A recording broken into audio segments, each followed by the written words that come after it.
moment, okay? Yeah, sure.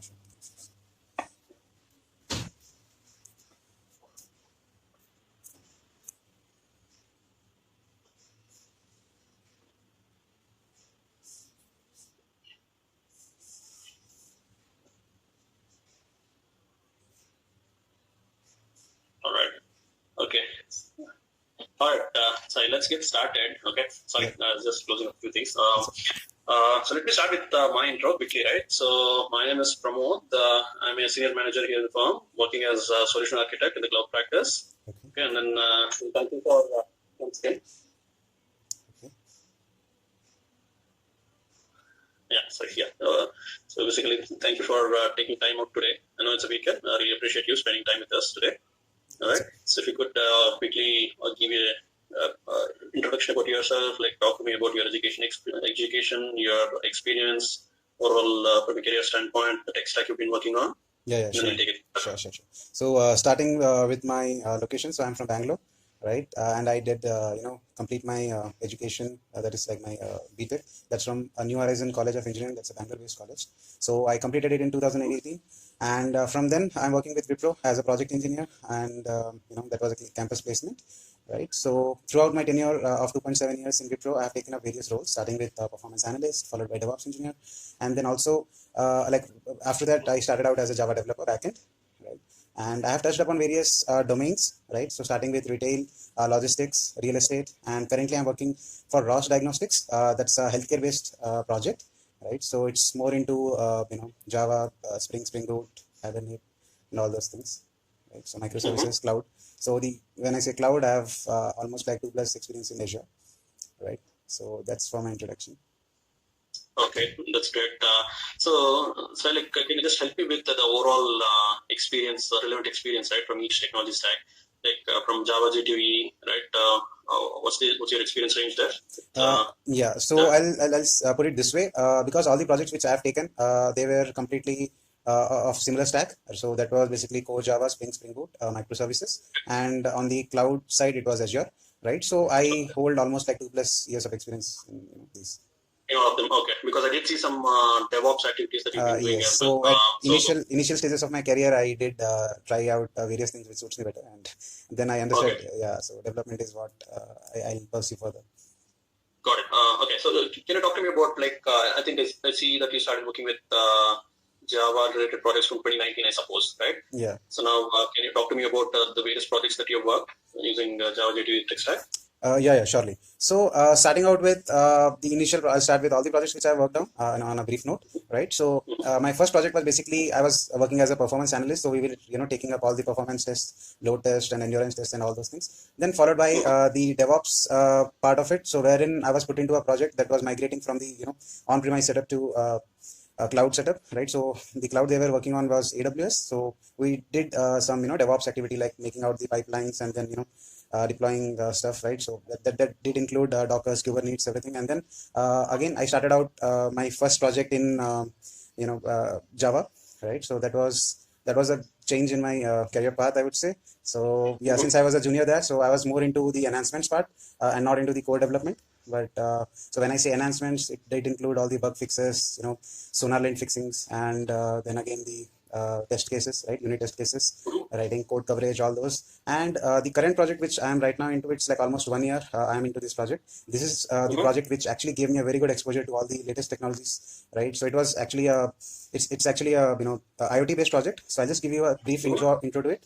So I'll give you a very small example. So let's say you have a Fitband on your hand. So this particular device does sync with your phone. So now there can be various protocols, but let's imagine it's a web-based protocol that is being used for all the transactions, and then there sits a cloud in between which handles all the and process everything. So this particular cloud, which we call it as the centralized management system or the CM, right? So this is where our application actually comes into the picture. So Roche basically distributes all its devices to the hospitals, right? So like ECG, glucose checking devices, and all those stuff.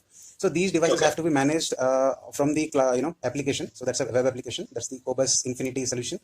So we work on that. So it almost has 30+ microservices, and I did get a chance to work on various services and then various functionalities, right? So that does includes Azure, like we did use function apps, logic apps, right? Then we had event hubs, and so on. Yeah. So that did give me a very good insight to the latest trending technologies. Got it. Okay, so primarily like, from this overall, so since it's a IT based application, so primarily you've been working on the microservices portion of it, right? Overall, like so how much of your work involved in actually setting up the services on cloud as well? Yeah, so we do have a DevOps team who takes care of the deployment part. They do set up all the the pipelines and everything. But talking of what's my role into it, so yes, we do have YAML files which has to be configured from the developers point of view, because this is what will be further down the line deployed as a service, right? So we do did like the Swagger integration, so that's more like a documentation for the APIs, right? And also we do configure most of the resources, right? The example the ones which I specified, like the event hubs, the Redis cache. Then we also had function apps, right? And so on. And again, we have to also specify the actuators, everything. So in order to see if the service is up or not. And also we do write the Docker file, right, which will actually convert. Which will actually package my jar file into a Docker file. Then this Docker file is what actually is used to deploy in the Kubernetes cluster. And then these are from the deployment perspective, but more talking of the development part, we do create REST endpoints. We do create repositories and all. If we want to do some transaction, then we do make internal transactions between the microservices using REST templates, right? And yeah, so similarly, like we have like different things. Okay, got it. So which framework are you using for developing your REST APIs? It's Spring Boot. Spring Boot. Okay, great. Okay, so can you talk to me about your day-to-day life? Like, how does it look like? So in terms of a project, how long this project has been running, and then how does the work come to you, and then what do you do? Sure. So this project is quite new to Wipro. So it's not a very old project, and it's not even a legacy project. Since it's a new project, so they really opted for almost all the trending technologies, starting with the Azure and Spring, all the new versions of it, right? And also the microservice. So when I say microservices, we are actually following the SOA, right? The service-oriented architecture, out of which one service is like the master service, which has most of the common implementations, followed by all the other services which are restricted to specific tasks, right? So talking of how I came up into the project is, so this project was divided into two phases, the phase 1 and the phase 2. So I joined after phase 1. So phase 1 was basically the skeletal of the project, which laid down the foundation. And then in the phase 2, it was more into the core development of the application, wherein various services were supposed to be created from scratch, and then the implementations of the APIs which which were supposed to exist, right? So I can give you certain examples. One of the functionality which I worked was an extraction service. So what it actually does is it will actually pull one blob storage that's on the Azure, and then it once any file actually comes up into that, it will take it up and then extract it further down to another storage, and then there will be another service that will be pulling the same thing, and it will initiate a further transaction. So it was actually a software distribution kind of a thing.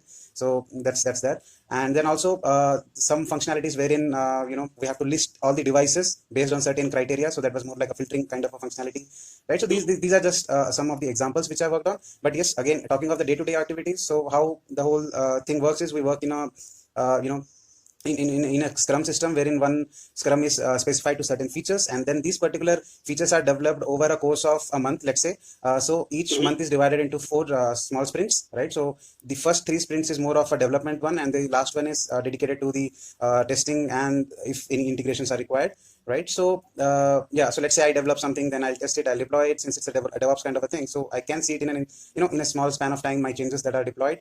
So I'll test it using Postman, all the APIs, and then I have to, again, let's say I find that my API is working as expected. I'll again deploy it back to my main, the main URL, right? Our environment basically, and then I have to initiate, a request to test it. Let's say it does require some UI integration. Then again, we interact with the UI guys. We interact with the architects and everyone. So we come up with a good plan of integration of UI and the backend activities, so that it gives a very efficient, a flexible application, right? So so that's the way we work in our project. Yeah.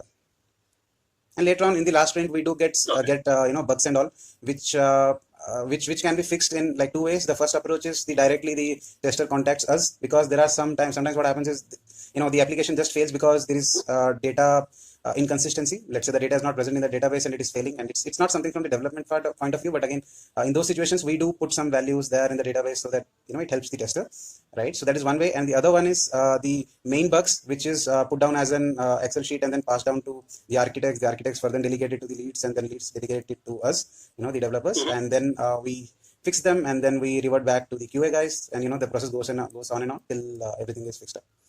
Okay, great. Okay. So when you say we, right, how big is your team? My team is almost 10 developers, right? Out of which 5 are senior ones, and then we are the the junior ones, right? So that does includes me, and yeah, and we have 3 leads. They handle various. All are Java developers, or it's a mix of Java and UI? No. When I say our team, so I'm just talking about the backend team. Again, we have a similar hierarchy. Yeah. Okay. So for UI also similar, we have 10 number of people, and the hierarchy goes same. Got it. Okay, I think that was a good intro, Sai. Thanks for that. Okay, so let's get started off with some technical questions, right? Yeah, sure. So let me start off with some basic ones, right? So what do you understand with the static variables? What static variables are in Java? Okay, so when I say static variables, let's talk about the instance ones, right?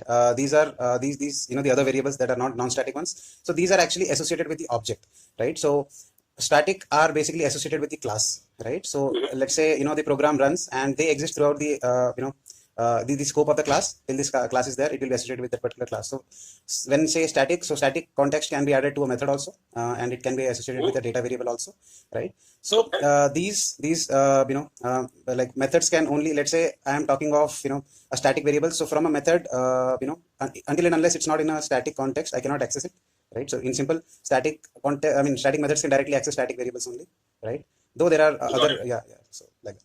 Okay. So now with static variables, right? Let's say you're working in this concurrent environment situation, right? Like any APIs that you develop, like so there'll be multiple requests coming through in parallel, and then you have the static variable at the class level maintained in your JVM, right? Okay. So now let's say I maintain a variable called amount. Okay. In static variable, okay, as a static variable. And then I just want to ensure that so I haven't written a business logic to say, okay, let's say if you get a request to say credit some amount or debit some amount, okay? So based on that, I want to do an additional operation or a subtraction operation on that. Okay. So now, but only thing I want to ensure is all these operations are happening in order, right? So now with concurrent requests coming into my system and the static variable being maintained at the class level, right, instead of as an instance variable, so there is a chance that out of order updates can happen, right? Yes. So now, how can I actually ensure that orderly updates can take place on this amount variable which I described? Okay. And then what sort of facilities are available in Java? Okay. So if I assume all the requests are like threads, then I can simply synchronize it, right? So synchronization, since I'll make it synchronized, so what will actually happen is one thread will, assuming that one request is like a one thread, so one thread will be actually accessing it in a one time, right? So that is one way. Let's say I just want one static variable to be, let's say I just want one object, right? Throughout the whole transaction, I can also make the class as a singleton class, right? So that's the singleton approach I can take, so that I will have only one, and then we can go with the thread safety there, right? So probably I'll take up that approach to make sure. Okay, do it as a singleton, right? Yes. So what is a singleton again? What is a singleton? Yeah, so singleton, what actually, so when I say singleton, it's actually a design pattern. So when I say design pattern, it's a creational design pattern, right? So what actually happens in singleton is, let's say I want only one instance of my class to be existence. It should exist throughout the whole application. So I'll go with a singleton. So it's quite simple to make a singleton one. So what I'll actually make is I'll make a private static, create just one object, right? And then there will be one method, let's say get instance. So this again will be a static because the object is again a static context, right? So, and then let's say I want to create an object. So I'll specify the class get instance. It will give me that particular instance only. Okay. So synchronized. So now synchronized. There are multiple ways of achieving synchronization, right? So have you tried out any of those techniques in your projects? In my project, actually, we don't use multi-threading, right? So that's there. But again, let's say synchronization. Okay, we can also make it volatile. So volatile, what will actually ensure is my the variable which I'm trying to access, that will be loaded from the main memory, right? So that's also one way of doing it. But yeah, usually we put anything we want to synchronize, we'll put it under a synchronized block, so that only one thread can access it in one time. And then again, there are scenarios where we can also go with concurrent hash map, which again enables concurrency through only locking those segments which take up the write operations. And for the read operations, again, let's say I have 16, that is the initial, let's say that's the original initial capacity, 16 segments, right? So let's say one of them is required for write operation, so that will be locked, and the rest 15 still can be read out. So the 16 other threads can actually access it. So okay, okay, okay. So since you talked about concurrent hash map, right? So can you explain a scenario that you've used where you had to make use of a concurrent hash map in your project? In my project, again, concurrent hash map will actually come in a context of multi-threading environment where we are dealing with a lot of threads. But since my project is not using it, we usually go with hash map. But I can actually tell about the difference between both, because I got you. I mean, yeah, that's fine.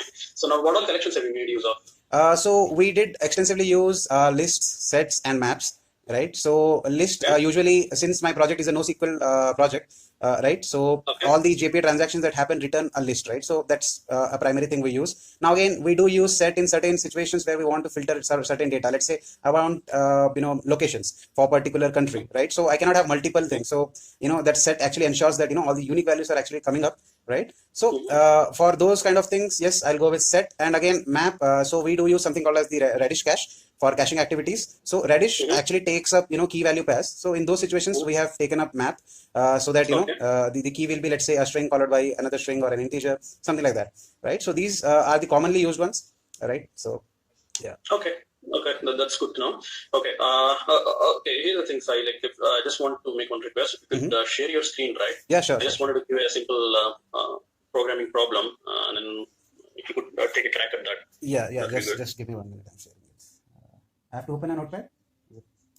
Yeah, I mean, if you want to do it on Notepad or if you want to do it on IDE, that's also fine. I'm okay with anything. Okay, actually, I don't have an IDE. This system. That's okay. You can do it on Notepad or TextPad, whatever you're comfortable with. So let me know if you can see my screen.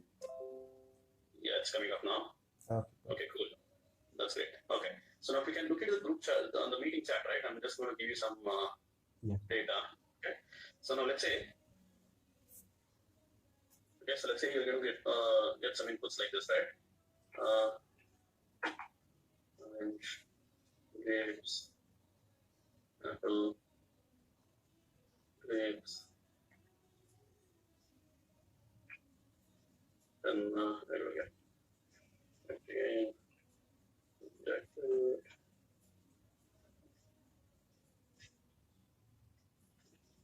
Okay, so I'm just giving some samples here, right? Obviously, there'll be multiple fruits you might be getting continuously. Okay.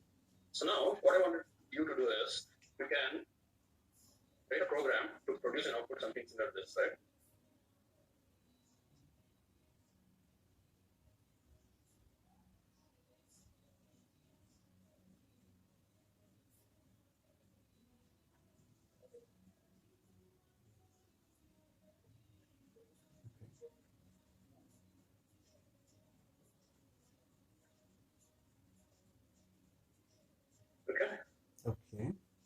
Okay, so do you see that? Okay, yeah, I do see it. Okay, so so basically we want to print the count. Yeah. Okay, I will give it a try. So what I'll be doing is, I'm assuming this is like a list, right? Or list of, let's say, fruits, something like this. I'm just giving a template so that will help the logic, right? So what I'll be doing is, let's say it's fruits or something like this. So for yeah, let's say fruit,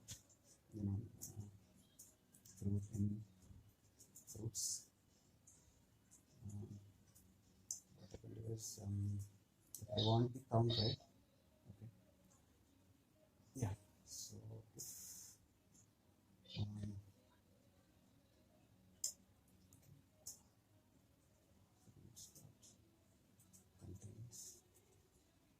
this particular fruit, I'll explain the logic. Just give me 1 minute. Yeah, go ahead.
Okay, I'll explain the logic.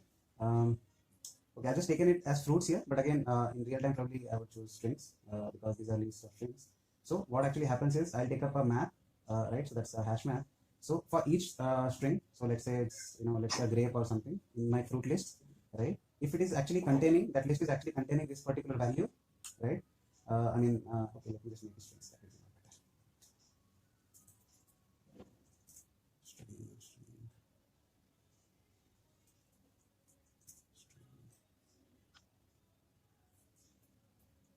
string. Yeah, so I'll have a string. I'll check up with that particular string if it is existing. So let's say I'm trying to find orange, and this is the first time I'm seeing orange. So what will happen is it will put that particular value orange and then followed by one, right? So this particular one is nothing but the count of its occurrence, right? So let's say again occurrence comes. What actually will happen is since it is containing it, it will get the value. So fruit dot get actually will give the value of that particular fruit, right? So it will be like orange, right? Orange has already a value one, so I'm just adding it like one and then again putting it. So once the whole everything gets sorted out, and when I print it, so it will, let's say I am trying to print my map, so it will give me, let's say, orange, the count, let's say it is 2, and then apple followed by its count, and so on. Yeah. So now if you see my output, right, do you see a pattern there? Yeah. There you kind of Pattern. one part of the problem. So can you identify the other part of the problem there? What it is? Let me check.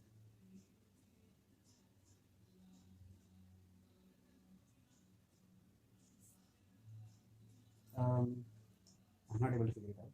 Can you help me there? Do you see that? Like, okay, it comes out in random order, right? Then Okay. when it is printing, what order is it?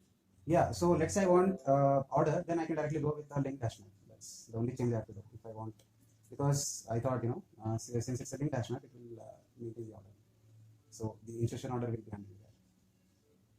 Correct. The insertion order will be maintained, but is it really printing based on the insertion order there in the output? What is the order based on? Okay. If you look at it. Yeah, yes. Okay, so it's like a sorted one. Yeah. Okay. Right. So if you have to get a sorted output, then what will you change? I'll make it tree map. It will sort it based on the key, since the string is so it will be based on the ascending order of it. So let's say I want different. Okay. Yeah. Now, right? So now, so you got it as a primitive data type, right? Like using strings. Now, let's say you're getting a list of fruit objects. Okay. Okay. So now, if you look at the chat there, so now, so let's say you're getting like.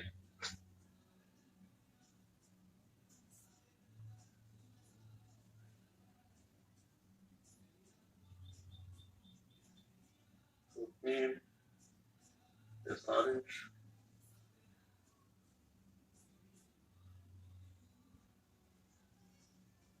Right? So let's say you get something like this. Okay, so fruit one is fruit name, right?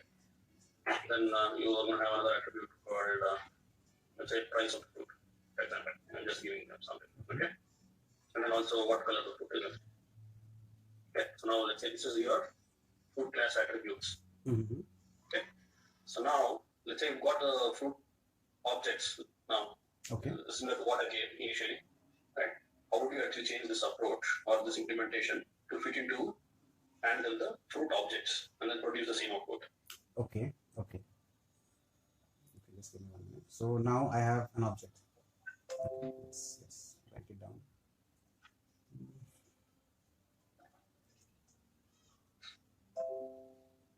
So let's say I have a class fruit. These values. Okay. So I'll be sorting it using fruit name. Okay, and I want all the distinct ones. I mean the unique ones. So the output has to be the same. If you Oh, see there, okay. output has to be the same. Only thing is I'm changing you the input, but I want to still see the same output. Okay. So how will you change your implementation? Yeah, let's give it a try.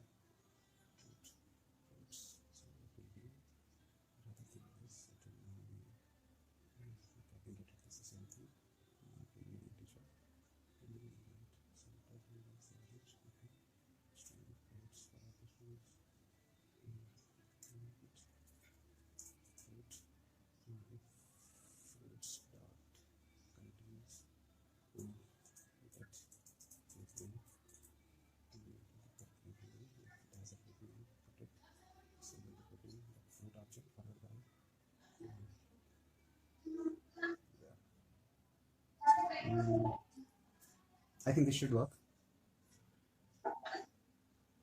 So I'll be taking up a list of fruits, and then I'll be iterating through the fruits. I'm not checking if that particular name exists. I'm just assuming I have the getter and setter, right? And if it is there, then I'm putting it. And again, the remaining things pretty much are the same. Okay. Okay. All right. Okay. So let's move on. So now, sorry, have you worked on any databases actually? I have worked on, yeah. So the databases which I have worked on, they are all like NoSQL. So mostly I worked since my project always had Azure associated with it. So in Azure we always go with the Cosmos DB. So that's a NoSQL document based database. Yeah. So in order to make all the transactions, we'll actually go with the extending the CRUD document repository, and then we'll have all the JPA functions in it. Let's say I'll give you one simple example. Let's say I have one data that is something like this. Does something something, and I have another because in document everything will be stored as a JSON objects, right? And then I again have, let's say, some gravel or something, and then there's something. Okay, so these kind of data I'll have. So let's say I want to find. Okay, I'll also have an ID field. Let's say one, and then I have ID two. Yeah. So let's say I want to get these values. So what I'll actually be doing is I'll have a repository intf. That is my repository interface. So what actually that will be doing is the same thing. Yeah. So okay. it will be. Yeah, I think I'll come to this one, but before we get there, right? Yeah. So now, so let's say I just want to give you some simple scenario, right? Okay. Let's say I have, so in my company, right, I want to create a learning management portal. Okay. Okay. So I think even in Wipro, might have part of these learning management portals, right, where you'll have to take some courses, do some certifications, etc. Right. Yeah. So let's say I want to create one similar portal here in my company. Okay. So now, what I want to do is, okay, so now before COVID, yeah, we used to have all physical classroom based courses. Now I'm going to have online courses as well, where content is delivered through videos as well, right? Okay. So now, can you talk to me like how you would approach designing such an application, wherein you would actually like ensure that there is a track of courses which the employees are taking, and then obviously like whether the employee has registered, has completed. So that system should be able to tell that if I log in and then see the learning management portal, right? Okay. And then obviously handle all these different types of courses as well. And then the content too. As you see, like before it was classroom, now it's online, there's video content available. How do you design such an application? You can start from Scratch? the database. Okay. And then we can take it forward layer by layer. Okay, layer by layer. Okay, cool. So since we are talking of a learning portal, I'm assuming the access is given public. Everyone can access that particular thing, right? Okay. And with certain assumptions, I'll be starting out. Yeah. So starting with the learning portal, let's say I have. Okay, I'm assuming I'm also taking up microservices kind of a thing. So various services will be dedicated to certain things. So since let's say my main application has okay. So I'm categorizing. So let's start with the database, right? Like how would you actually lay out your database? What sort of entities or documents you're going to have for this? Yeah. I'm going to come up with talk to your services too. Yeah. Go ahead. Yeah. So how I'm actually taking up this is, let's say I have the application. So in the application, I'm dividing it into various categories of study materials that can be accessed, right? So let's say I have content for digital courses, right? So digital courses are basically all the trending technologies. Then there can be non-digital ones, right? Courses, and then I can have something like miscellaneous, something like this, some miscellaneous courses, which includes most of the training materials that are given to people who come up newly to the organization to understand, various things, right? So talking of the digital course, I can give a model like, let's call it a name of the course, and name of the course followed by followed by the, let's say I'm actually having let's assume it's a video. So I'll be specifying the video. I will specifying the video URL, right, from where the video has to be fetched, right? And then I'll also specify the time that time required to complete that particular course, right? This is there. Just give me a minute. Yeah. So okay, I'm just keeping it minimal. So as of now, okay, then I can also have the completion status. Yeah, I can have this also, and the same goes with non-digital thing. Right. I'll have the name and everything. Or the other approach is I can actually take course and then I can put a type which will actually specify is it a non-digital course or a digital course. But I just wanted to keep it more decoupled, right? So that's why I'm taking it like this, so that if it will going with a document-based database, you have different type, like, split this up into different collections. Yeah, so in the document, right? So they will be actually stored in as like the JSON objects, right? So whenever I do any transaction on my DB, right? So I can I'll just show it. Just give me 1 minute, right? Yeah. So I'll also have the same for so this is from the LLD perspective, the low level design, right? And yeah, so this is how my basic model class will look for my learning this thing. I'm assuming my application supports 3 different courses that one can take up, right? And each course, so how actually this will look like in the coding perspective is, so basically I'll be having one class, model class, that is digital, non-digital, and the miscellaneous. So how my API gonna look is, so I'll have let's say I am keeping one package model classes, right? So inside the model class I'll have these 3, digital, non-digital, and then followed by the miscellaneous one, and then I'll have a repository layer, right? So now it's okay, so I'm just keeping it in another package, let's say my repo package. So inside that I'll have two things. The first one will be the INTF, so that's my interface, right? So this particular interface will be annotated with at document, and in the document I'll specify the base model. So let's say this, basically it will be like 3 interfaces and 3 classes which are segregated based on the digital, non-digital, and miscellaneous. But yeah, here I'll be specifying the model class. So let's say that is digital. So digital will be specified here, and then this will be actually extending my yeah. So this extends my CRUD repo, CRUD document repo, right? And here I'll be specifying the model class again. So my model is like digital, followed by my okay, I do need an ID. Yeah, so my ID is an integer string value. Let's say I'm taking string name as I'm defining, like each course name will be unique. I'm assuming that. So this particular name is my primary key there, right? So inside this particular interface, I specify various methods which I'll be requiring. So all the methods will actually be giving the list of objects. So since it's a digital one, so it will have a digital one here, followed by find, let's say all and find by various things. So this is where I will be specifying all the required methods, right? And then this is from the database perspective. Again, we'll have the similar one for all the other 2 also. And then talking of the service layer, okay, before going to the service layer, let's talk about the controller. So in my controller, I'll have REST mappings, REST API mappings, right? So starting with, so I'll annotate that particular with REST controller, and then inside it, let's say I need various endpoints. So let's say I create one request mapping. Inside that request mapping, I'll specify v1. So this actually denotes this is my first version, and then inside it I'll also have some get mappings, right? So get mappings will get mapping here, and inside that, let's say I specify course, and then here I specify the digital. Okay, let's keep it type. So it will actually and then yeah, again inside that there will be a function. That function, inside the function I'll get, let's say, path variable string, and then let's say that's the type. So yeah, inside that I'll make a call to my service layer. So let's say so I have a service layer object in between, I'm assuming. So let's say it will be somewhat like this. Let's say my service IMPL service. So this will be actually auto-wired. I can either auto-wire it here itself, or I can put it in the constructor, right? That is one approach.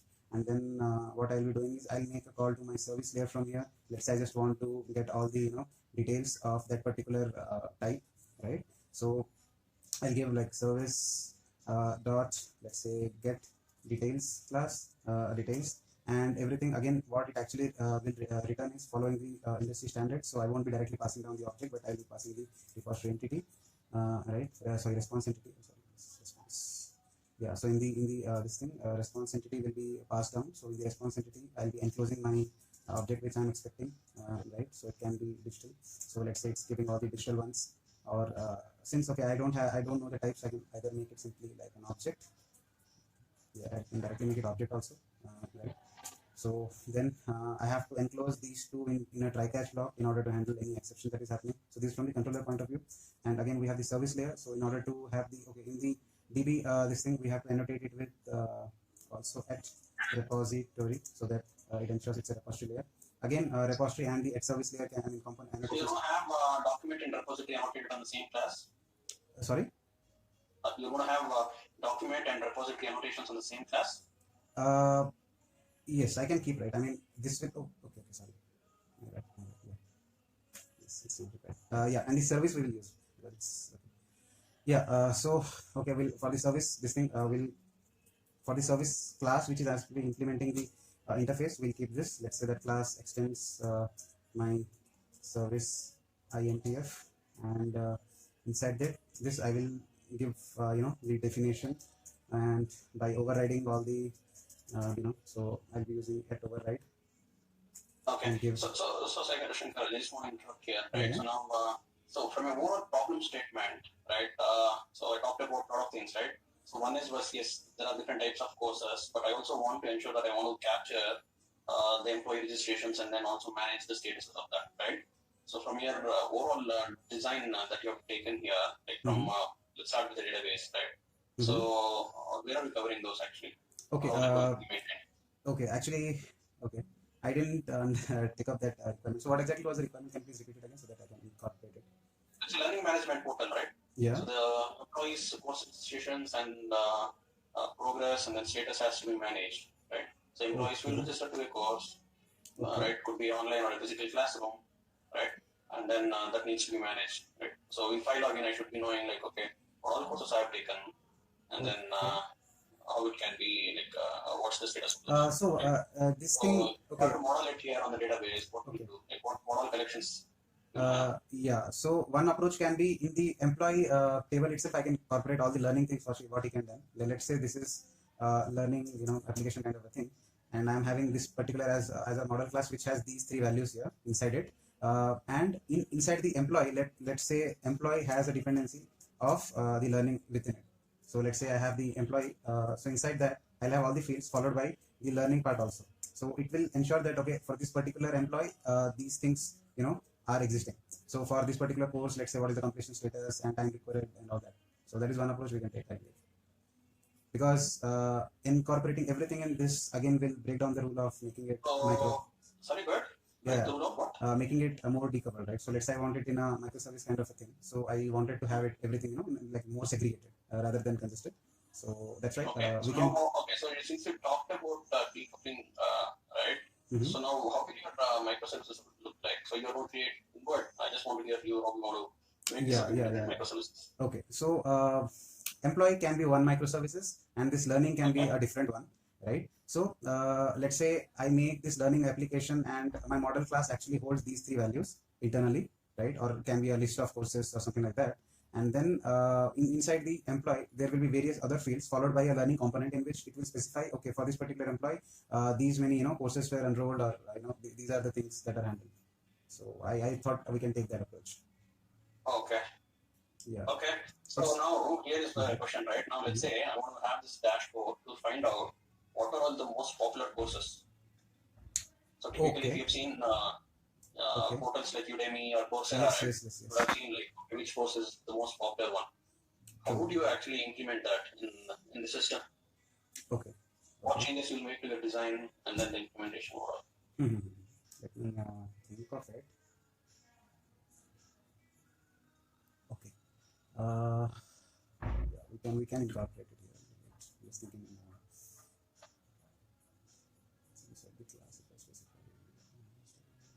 So it can be based on the number of views. I'll take views as a criteria to figure out which one is most popular, right? So let's say I do have something called as a view here. No, but it doesn't really like typically do you think like based on the number of views, the popularity will increase, or depending on number of registrations that they have got, Okay. popularity will come in. Okay. So okay, if we take registration, then okay, we can put registration count also, which will specify for that particular course how many count of registrations are done.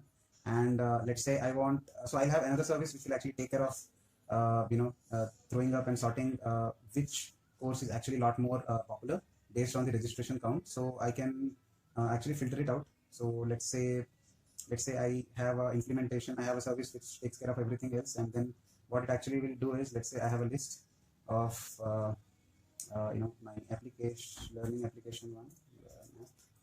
So this particular will have okay, popular one that is equal to, let's say I make a repository call, get, and then get all the courses that are available, right? So this is something which will be there in my the repo database, and then since I have all the this one, so I can do popular dot string, then I can basically filter them.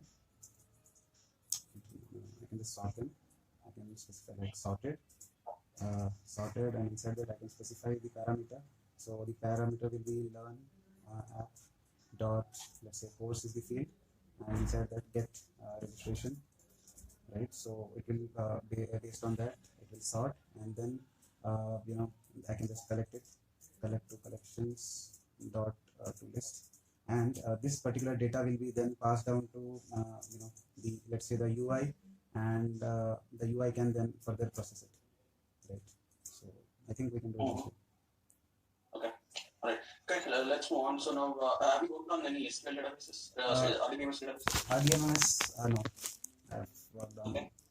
Do you have some knowledge around it at least? Like, have you spent time learning outside the project or anything?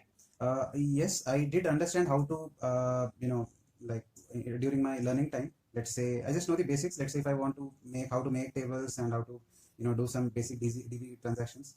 Right. Let's say I want, a table or something. So I'll always, model class will be annotated with the table. Right. So let's say I have some fields down the line, and then I want some ID. So I specify like ID, and then again, let's say I want to use CRUD repository JPA, so I'll directly go with again the CRUD report JPA here, specify the table. Okay. Yeah, this So the now, basic stuff. actually, SQL query perspective, have you had any chance to try out any SQL queries directly on, let's say, Postgre or MySQL, Oracle, SQL Server, or anything? Yeah, no, I didn't get chance. Okay, okay. Anything during your engineering days? You tried out any RDBMS at all? Yeah, we had, but I had to recall all those. All right, okay. Okay, yes, that's fine. Let's move on, right? So now, coming to this one right now, we talked about creating these controllers, right? Okay. So now these are my endpoints now, and then if I want to secure it, so how can I do that using Spring? Yeah, so Spring does provides a very good facility to do that. Again, let's say I want, this is my endpoint. So what I'll actually do is, I'll just put one annotation here, that is pre-auth, right? Pre-auth I can use, pre-authorize. Yeah. Inside that, I can specify has role. So this is something that actually we use in our project to, let's say this is admin and the control admin. Only these two have the access, let's say. So these things actually come up from the JWTs and the BREF token that is being passed down this, right? So, hello. Yeah, good. Yeah. So these basically, will be part of the JWTs we will be sending, right? So they will have, actually what happens is we are using Azure directories there, right? So in the Azure directories, we will be specifying all the users followed by their role. In order, so that will be there, and again, in order to make a mapping, so in our YAML files, we do specify the connection string and all the configurations that are required to connect to that particular Azure directory. And but in order to secure an API, we will be using this. And another way, let's say there is a scenario where one microservice is actually calling up the other microservice, right? So in order to have that consistency there, so what we will be actually doing is we'll simply specify, so in the calls which we make, so that is the open API calls. So basically these are internally REST templates. Inside that I'll be passing down my URL. So this will be the URL. So this URL will be of the other microservices, and there will be another REST point that will be handling it. So another, we'll also pass the JWT and the correlation IDs So correlation ID will actually maintain, that tracing part. So that let's say we want to trace how the microservice is actually behaving on a longer run between the internal transactions, right? And then at the end, again we do get body. So how actually these work is quite simple. So we have something called as one will be the producer, right? So the producer will be the one which we are trying to access from this particular URL, and then this, I mean, the source one will be basically the consumer, right? So this will actually consume the output that is being given by, given by the destination one. So this is how we do the transactions in between. You talked about a couple of things, right? Like, okay, so one is your communication between microservices, correlation IDs. So how do you generate correlation IDs which are unique and then consistent so that you have end-to-end traceability? Yeah. So as and when any transaction is happening, right? So there is, as I said, we are following something called as the SOA architecture. So there is a master service which has implementation for all the common properties, right? All the common methods that will be used. Let's say the Open API call. So internally, if you see the implementation, it is basically REST templates, right? So yeah, so that is there. And then we also have something called as set trace property. So this is another method that actually takes up that is actually being called at each transaction that is being. So how, what it actually does is, let's say if the value is null, so that means in the right, in the what you call the get mapping also, like we'll get these values, right? So let's say there is no trace value that is being coming from the in the request, right? So let's say it is null. So in that case, it simply denotes that okay, this is a fresh request, right? So in that case, I'll generate one. So we generate UUIDs. Right, so there is a method that is that basically generates the unique identifiers. It's so it will generate it, and then I will set this particular trace ID to my, I mean, I'll map this particular to my correlation ID, right? So this will be there, and let's say there is already one, if it is not null, that means the scope of your correlation ID within your JVM. Throughout the JVM, it will be it will be like a session, right? Throughout the HTTP request, and the the response comes back till then. Yeah. Okay.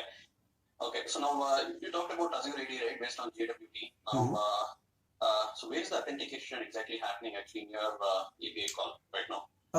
Authentication, yes, that's what. So let's say when I am trying to access it through my UI. So Azure directories is not something really work that, I mean, it really doesn't work from the backend point of view, but it again works at the front the UI side. What actually happens is, let's say I have a user, the screen you see, right? So you will be specifying certain user ID and followed by the password. And once you do the login, it will actually go back to the Azure directories, right? So this particular UI thing, right, when I click the login ID and all, that is something that will actually go to the Azure ID and bring me back my JWT. So let's say if I actually do this transaction and open my developer tools, I can actually see a field that is all the, it will actually hold all my session data, which one, I mean, it does include the authentication part. So there will be a very big string. So that is something which we call the BRARE token. And once this BRARE token is specific to Azure ID, and this actually, if you decode it right, it gives you the authentication part of it. I mean, the role and all, right? So that is how they do it. Again, what all does the JWT token consist of? So JWT basically, as I said, it will be like a BRARE token. So it actually holds all the required values, which I don't know exactly what it will hold, because that's like a long string. It has to be decoded, and that decoding everything happens from the Azure side, not something which we do. Right, and let's say if you have to do such an activity, right? If you're not relying on Azure AD, and then you have to generate a JWT token. Okay. Right. So what all things you should include in JWT? Okay, I'm not sure. Probably we'll go with the Spring security part. Yeah, so probably we'll use Spring security, and that is something I haven't used in this thing. Okay. Yeah, okay. So. Okay. Have you ever heard about JWT claims? JWT. No. Okay. Okay. That's fine. Okay. That's fine. So, okay, so now you're going to have Azure AD give you the token, and then that token you're passing it onto your APIs? Yes. And okay, so API. Now, you talked about this centralized service which is having a common set of components, right? So now this you're deploying as a microservice or a gateway? No, this will be deployed individually in each, into the nodes of AKS, right? The Kubernetes cluster. So each node will be basically running, one instance of, basically in the container. Right. So what actually happens is each service, right? How the DevOps guys have done it is they will, like each service has a Docker image. This particular Docker image is then, first stored in the container. My question is my question is, is like this common service that you're talking about. Is it a microservice or you're including it as a library within your component in your individual microservice, or okay. That way, yes, we are actually including this in the POM file. So all the POM files will actually have this particular component of the as a dependency. So all the jars will be downloaded for compiling and also. Got it. So now this is a custom built jar now, right? Yes. It's not coming from Maven. Yes. Right. So how do you handle such custom built jars actually, like in terms of defining the dependencies? Typically, what happens when you use a POM? You will have you'll have a Maven repository to connect with and to download jars. So now, how do you deal with custom jars? Okay, so what actually happens is it will directly, so there is something called as the settings.xml, right? So under normal scenario, it will be connected to your Maven's centralized this thing, right? So in our project, we will actually specify a URL, a specific URL, because we don't want any just like that any dependency to be included that might break the security later on. So that's why they have their own repository for the Maven. So what actually happens is in the URL, we do specify that link, right? So that is proprietary to the ROST, right? So they have put all the required dependencies which we might require. Yeah. Okay. So now let's say now you're using Spring Boot, right? Spring Boot comes with your own sort of like when you include your Spring Boot starters, right? It comes with it's opinionated framework, so it comes with its own set of dependencies and libraries, right? Yes. So now if I do not want to include a certain jar file coming in, right? Okay. How can I do that actually? First thing is I don't want to put unnecessary libraries and jars into my project, right? Okay. Because when you say Spring Boot, yeah, I mean it's good and it's bad also in some ways. Yes, true. So all these jars will be again part of the class path, right? I don't want to pull unnecessary dependencies. Yes, so we can do one thing is first of all not include the dependency, or directly we can go to the POM, because let's say I'm creating any Spring Boot project from the scratch, I'll be starting out with the Spring initializer, right? So it does asks you what exactly the dependencies you want. So first thing I can do is not include the dependency which I want. Again, there are certain which are mandatory. Let's say I have a web project and I do need some web-based dependency, right? So that is one way at the initial stage. But again, let's say I don't want it, some. Let me give you a more specific situation, right? Okay. Let's say I want to. So when you talk about Spring Boot, comes with default embedded Tomcat. Okay. Now I want to change this to use Jetty server. Okay. How can I do that? Okay, so there is one approach. We can actually put up the Jetty servers dependency in the file, and then there is an option in the ID where we can specify the servers, right? So in that point of time, it will actually give you a lot of list of servers which are available. That is like at your ID level, right? Basically installing the server locally and then doing that. So here it's a microservice. Think about from a deployment standpoint. Okay, deployment standpoint, if that is the thing, then I'll actually start thinking how my web app is working. So because all the applications, right, which all the services are deployed using the web app. So that's serverless feature from Azure. So what I have to do is I'll be specifying the Git, where my source code is actually lying. That is one approach. Or I can directly specify the the Docker image, right? And that Docker image can be further down. So like whenever I'm trying to go with that web app, it actually provides all the other various options which you can opt. So since we are in a Dockerized environment, so we specify the Docker image, right? So this particular Docker image will be internally then loaded into the web app, right? So that is something, now I cannot physically figure out where exactly that, virtual machine is, but that is something, existing in some data center of Azure. So that's. So what does a Docker image consist of essentially? When you define your Docker file, what are you doing exactly that? So, okay. So in order to answer this question, we have to just tell like what exactly Docker is. So Docker is a next-gen virtualization wherein you can virtualize pretty much everything rather than just talking of an host OS, right? So Docker image basically, when I say Docker image, this is nothing but a set of instructions that is given, right, to the. So basically, I'll write a file. So let's say from is a keyword that is used to use like which source image you want, base image. So let's say I'm talking of a JDK point of view. So I'll be specifying, let's say JDK 1.8. So it will fetch an image. So image is nothing but basically an instance of some application. Let's say that application can be a small Java application, that can be a big OS also, right? So when I say open JDK 1.8 from, so what it will do is it will get an Ubuntu instance, right, which already has JDK installed. So we have a library of just the way we have Maven repository, right? So we do have Docker Hub. So Docker Hub has a lot of inbuilt images which we can use, right? So from there it will actually get that value, and then we again specify the add-ons. So add-ons can be specific JVM commands. Let's say we want certain JVM required, like this much memory should be there and all the configuration kind of a thing. And then when we go with the docker build command, right? So we specify this particular file. So this is just like a manifest file, right? And once we go for the build command, so what it will actually create is it will get that particular image, it will pretty much build it, and then we have an image. So this particular image, now if I put it in a dockerized environment, right? So if I do docker.run, so Docker will be basically like a daemon thing that is working, behind the scenes on any OS. So what actually happens? The best benefit is, let's say there were those scenarios where one developer developed something in the system, and then the OS changed. I mean, the platform or the environment changed. There are chances that it didn't run. But under a Dockerized thing, what actually will happen is this guy will create a Docker image. So that Docker image, let's say, assuming he has given all proper instructions, everything. So it will have a running instance. Let's say if I do a Docker run followed by his Docker file, I mean Docker image, that should actually start running, right? So that's like it has its own virtual space, so that which we call as the container. So inside the containers, an image will be running, right? So when I say image is running, basically all those instructions will be executed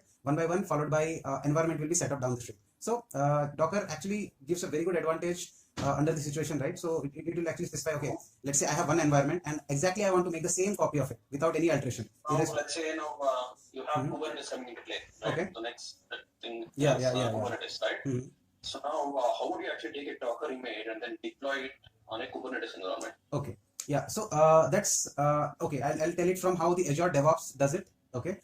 Because there are other ways of doing it also. We can use Jenkins, which I learned long back. But again, I'll take up the modern approach. That's the Azure DevOps. So when I say Azure DevOps, that is a complete solution given by Azure itself. So whenever I'm creating a pipeline, so what I'll do is I first of all tag it with one container repository. So that's like the private containers for it's pretty much like a Docker hub that is private to any organization, right? And these whenever I'm creating a build, that particular build image will be actually saved there. So it's pretty much like JFrog artifactory, how it stores all the WAR files, right? The binary files. Okay. So now in the pipeline only I can specify whenever I'm creating an AKS, right? So there will be a manifest file that is used to initiate the whole transaction that will be taken down by the Kubernetes thing. So what actually happens there is this particular image, right? So this image I can tag down. So whenever I'm creating, so like because at the end of the day, AKS is also a resource that is being provided. So I have a resource group. Under that particular resource group, I will specify, okay, I need an AKS, right, service, which will be again initiated down the street. And then in my DevOps pipeline, I specify, okay, this, I have to get the latest image and that has to be deployed. So these are the basic, command line instructions that you can specify. Okay, so we have to, so in the interest of time, right, just if you have to be very specific, right, like if you're using Kubernetes, right, what all things you need to deploy a Docker image? Okay. Okay. Yeah. So AKS, when I say AKS, we use AKS only as an example, and then how we would actually use Kubernetes to deploy. Okay. Okay, let's say I don't have AKS. That's also very, it's not a very difficult thing to do that. So what will I be doing is, I'll directly create 3 nodes, assuming I have 2 nodes and one will be the master node, right? So I'll be installing, so when I say nodes, basically they are just the plain systems, right? So I'll just install all the, kubectl and all. So basically Kubernetes will be there. So whenever I'm installing Kubernetes, by default Docker will be there. That will be running instance inside it. If you see the architecture of Kubernetes. So again, I'll have this, I'll be attaching all the nodes, so there will be the master will be listening, and then node has to make a request in order to connect the cluster, all that done. So I have a running Kubernetes cluster ready with me. So that's an on-premise setup. And then in those cases, let's say I'm using Jenkins. So Jenkins, I'll use something called as Jenkins file.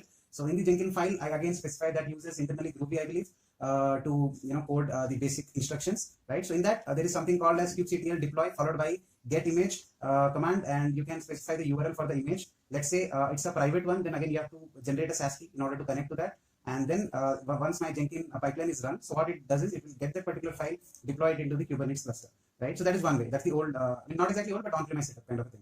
But in AKS, it's a lot more simple. When I say AKS, I just have to specify how many nodes I need. That's it, done. Everything will be managed by Azure itself. And Azure is giving you AKS as a managed Kubernetes service. Yeah. Now my question is still the same, right? Like now you have to do it hands-on. Okay. So you have AKS cluster. Okay, let me make it even more specific for you. Let's say I have already created the AKS cluster for you in 2 nodes. Then I want to create let's say 4 pods. Okay. And then deploy my services. Right? 4 so pods, what are the things you could do? Okay, cool. So when I say pods will be part of one node, right? So these are like various blocks inside a node, and inside these pods containers will be running, right? So keeping that aside, let's say you want 4 pods, right, in a node. So whenever I'm creating AKS, I don't have my portal right now. I would have shown. It's quite simple actually. We just have to create a resource. First type AKS, then it will ask how many nodes you want. and let's say whenever I'm saying nodes, it will internally also let's say attach it here's the thing, right? Given you the prerequisite, AKS cluster is up and running. You have 2 nodes. Okay. Okay. So cluster is there, right? So the nodes are there. So you created a cluster specifying the number of nodes that you need. All that you define the capacity for the nodes, etc. All that is taken care of. Okay. Okay. So now I want you to take this image, the Docker image that you built, and then deploy it now. Yeah. So that's what that is. Yeah. So cluster is already there, right? So there's nothing.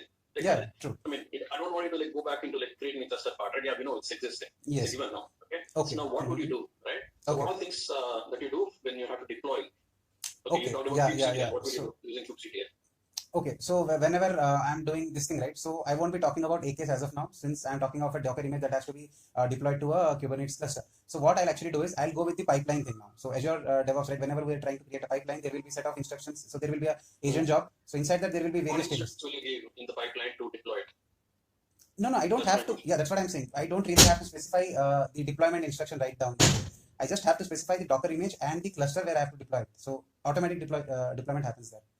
Right. So so when you create a pipeline, do you come up with some deployment scripts? Even within Azure DevOps also. Yeah. So yeah, that's what. As a developer, we won't be doing all that because there is a specific DevOps team dedicated. But are you aware of setting up anything individually? Like if you have to do a manual thing, okay, DevOps, okay, don't get in the DevOps pipeline, okay? I agree. Like if you have to do it manually, what would you do? What is required for deploying a Docker image into Kubernetes? Yes, I have done it as a part of my POC. I have done it. So what we did is we used a Jenkins. Inside the Jenkins, we will we will be basically giving a Jenkins file. So inside the Jenkins file, we will write an instruction. So that does include some kubectl -deploy, and then we will give a deployment file. Right, the file specified by .service, right? Got it.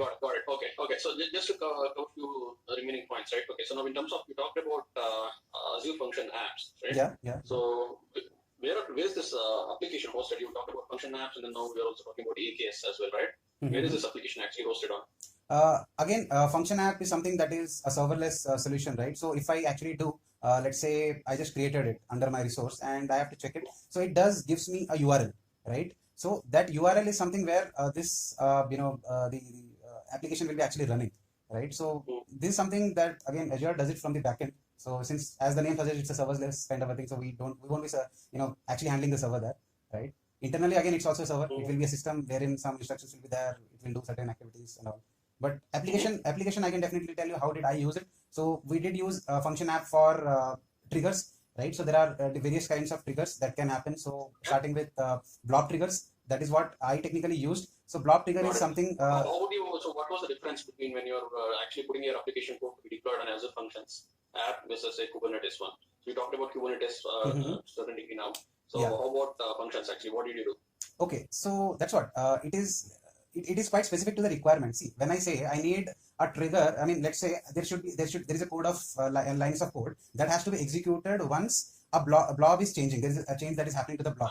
Again, this is something one can actually code also, right? But it doesn't make much of a sense because we are already paying a lot of money for the other services which are using from Azure. So Azure directly gives it like, okay, take it, you can use it. So what actually happens is, if there a new zip file, this was the requirement back then. So if a new file actually comes into that particular blob, my extraction service should start out. So that was the requirement. So what I did is I just have to configure my function app in such a way that once the trigger happens, I mean any changes happening to that particular container, so I have to specify all the path and everything to that particular container, right? And then I will specify all the code. So what actually happens is, whenever that code just any changes happening to that particular block, let's say a zip file just came in, so it will actually check the extension, everything, and verify that okay, the signature is correct, and then it will call up the the extraction service, right? So that particular extraction again converts. Extraction service, is it hosted on Azure Functions or Azure? No. When I say blob function, right? So the function app. So it's not like it's not just a trigger. You can actually specify the lines of code which you want to run. So the whole the whole transaction that is being happened, that's actually called. Right. So when you get a file on your blob, so blob storage can trigger an event for you, right? And that event can basically, you can plug it into your Azure Functions, right? So now let's say no. Okay. Okay. Now my question is, now within the function app, are you doing any sort of business logic there, or extracting this file? Yes. What are you doing there actually? Yeah, so what actually happens is, whenever trigger happens, right, it will convert that particular, whatever data is coming into it, it will convert it into a stream, right? So that particular stream, it will be like an input stream, right? So we can actually use that particular input stream, and then what I did was, again, there was a zip kind of a thing. So we use like zip input stream, and then we'll take it the file, and then till the, there are like certain instructions, but again, all these are part of that particular function app.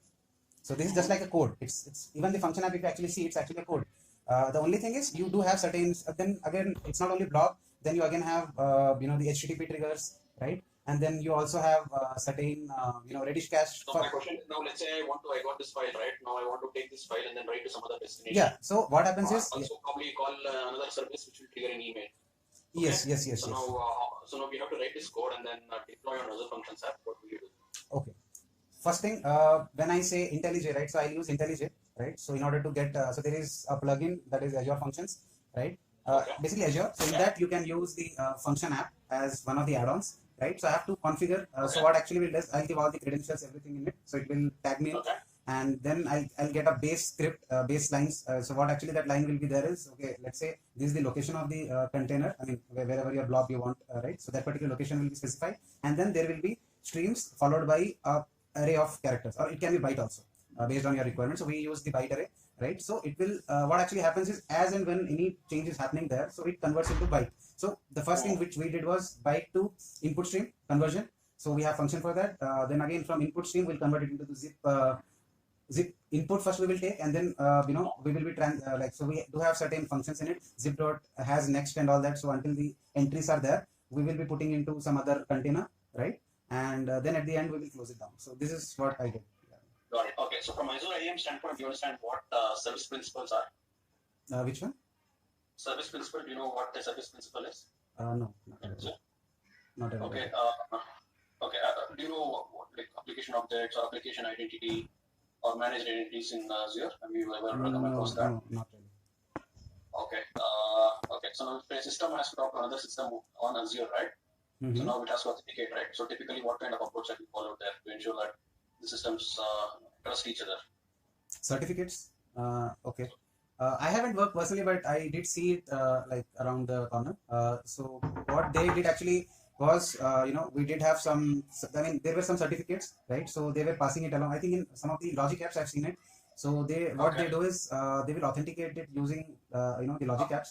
Yeah. So, okay. So tell me one thing. Have you had any feature where you had to upload something to your blob storage? Yes, I did have. That was my first Okay, functionality which I worked your on. application.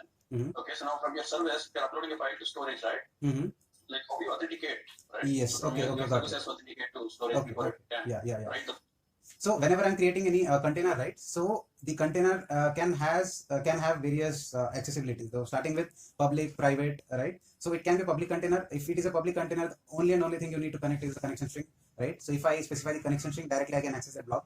If it is a private, then we do have something called as a SAS key. So SAS key is basically a combination of the connection string and a uniquely identified property, right? So there is a function that is called the SAS key generator. So we do get, so we'll actually create the blob client, and then under the blob client we'll again specify the blob storage, give the path, everything done, and then I'll also specify, let's say there is a function that is called create if not exists. Inside that I'll specify the container, that is the blob, and followed by the access specifying. If it is private, so if it is a private, then there will be a third parameter that will be the SAS key. So this particular SAS key is something. Okay, so just my last question now. So have you used any messaging applications on Azure? Yes, Azure we have used. Yes, on Azure I have used. That is something like event hubs. So let me just examine. So what actually these things will do is, let's say I have an email service, right? So I did certain transactions and I want some the other service to know that okay, this thing has happened and I am supposed to do something else. So we have something called as the services, listening services, right? So email will actually have a listening component inside it. So what actually will happen is this particular let's say that the transaction that happened, after that it will send one message to the event hub. So event hub, let's say we call it the email service. So the event hub of the email, it will send one message, right? Okay, now you have to so we do have a body for that. So based on the body it takes, that is called the description part. So based on the description, that the receiver will get it and further process it. So that's that. And also okay, fair enough. All right. So Sachin, thank you so much. I know I've taken some extra time. I'm going to do like 1 hour, but 15 minutes extra. Sorry about that. Quickly, I just want to cover a couple of big things like what's the reason for the change from your company right now? Actually, I'm looking forward for better prospects because it's already been 2 years for me, and I'm actually looking forward to upscale my knowledge and domain base also. because what actually happens in most of the service companies is you'll be part of a project that might go for a long run, and whenever we say any project that is going for a long run, usually we get that routine kind of a feeling, right? So routine is something I believe, at least as a junior developer or something, this is the time where I'll be gaining a maximum I'll be at my maximum efficiency in terms of work. So I Okay. want to try out like Okay. various things. So Fair enough. Fair enough. Are you in notice period right now, or have yeah, you got any offers? yes, right now I'm in notice period. Okay. Yeah, Holding any offers or? yeah, I'm actually holding an offer. Okay. Yeah, All right. Okay. So what's your last working day? last will be 30th March. 30th. Okay. Okay. All right. Okay. Great talking to you, Sai. If you have any questions, let me know. That's all I had for today. If you have any questions, please let me know. Yeah, actually, it was lovely talking to you. I mean, I really enjoyed the whole talk, to be honest. So I don't Okay. really have any question from my end, but yeah, I really enjoyed the session, the whole discussion. Great. Okay. Really appreciate you taking time out today. And then our DA team will get back to you. All right. Yeah, sure, sure, sure. Thank you so much. Thank Have a you, thank nice you very day. much. Yeah, All right. sure. Yeah, Thank you. happy Bye day. bye. Bye.